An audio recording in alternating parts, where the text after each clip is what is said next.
はい、今回は MP47 のパート6です。セナを支えたベルガー、マクラーレンに移籍してからセナと3年間組んだベルガーですが、どんな気持ちでセナと一緒に戦っていたのか、何を考えていたのかというのを紹介したいと思います。今回は GP カーストーリーの MP46 と MP47 から抜粋したいと思います。あなたとセナの走行データを比べて比較するとどんなことがわかりますか？少なくとも高速コーナーでは多くの場合、アイルトンと互角だったと思う。しかし低速コーナーでは彼の方が断然速かった。アイルトンの車に向き合う姿勢やアジャストする能力がまるで別次元だと思い知らされたよ。この時代はもうとっくにデータロガーがありますから、2人がサーキット一周走るのをデータで比較することができるわけですね。で、それで比較すると低速コーナーでは断然セナが速かったと。前に作った動画でセナとベルガーのブラジルグランプリでの一周の速度を比較したものを作ったんですけども、そのデータでもこのベルガーの言った通りになってましたね。高速コーナーはほとんど差がなくて、低速コーナーはセナの方が速かったです。ベルガーだって十分速いドライバーですけども、ベルガーから見てセナの車に向き合う姿勢、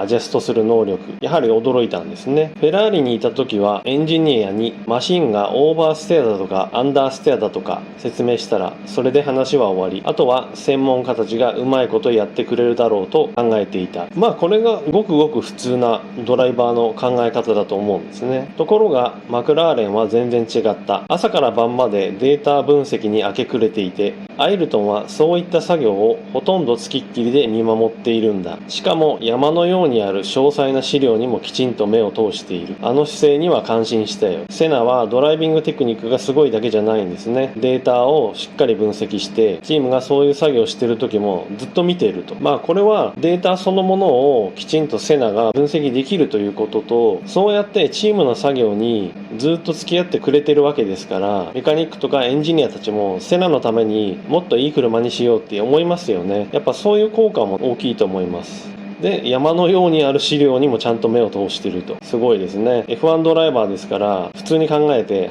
走るだけでクタクタになっちゃうはずなんですけど、その後もきっちりと仕事をしてるってことですね。マクラーレンがあれほどの好成績を残せたのはアイルトンがいたからだと断言してもいい。全てのレースで彼が最速だとは思わないけど、ドライバーとしての完成度という意味ではアイルトンがダントツでトップだったと思う。セナのドライビングスタイルに関しては評価が分かれますけど、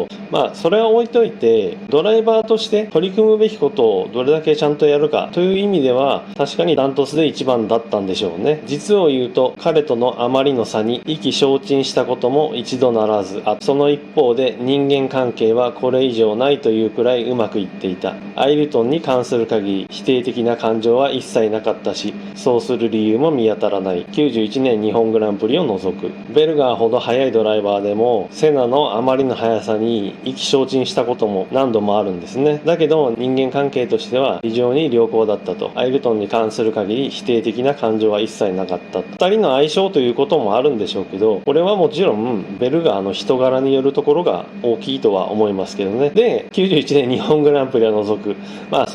この時はさすがのベルガーも頭に来たと。これは、MP46 の動画で紹介してますので、そちらを見てください。俺はチームプレイヤーだ。アイルトンが居心地いいようにするにはどうすべきか考えていたほどだ。俺はフェアだったと思う。お互い友人の間柄だったしな。現実的に見ても彼を任すのは容易ではないだろう。データに関しては全てオープンだよ。隠し事などなかった。非常に良好な関係だったんですね、この2人は。また繰り返しのようになりますが、こうは言っててもベルガーは非常に速いドライバーです。この時代で言うと、セナ、プロスト、マンセルに真正面から戦って速さで相手を倒せるっていうのはベルガーぐらいなもんですよね。1年間の戦いで言ったらもちろんセナ、プロストの方が手強いですけど、ベルガーが得意とするコースであればセナよりもプロストよりも速い場面だってありましたから、本当に稀有な速さを持った人だと思います。だけどここまでチームプレーに徹してたんですね。あとここから言えるのは、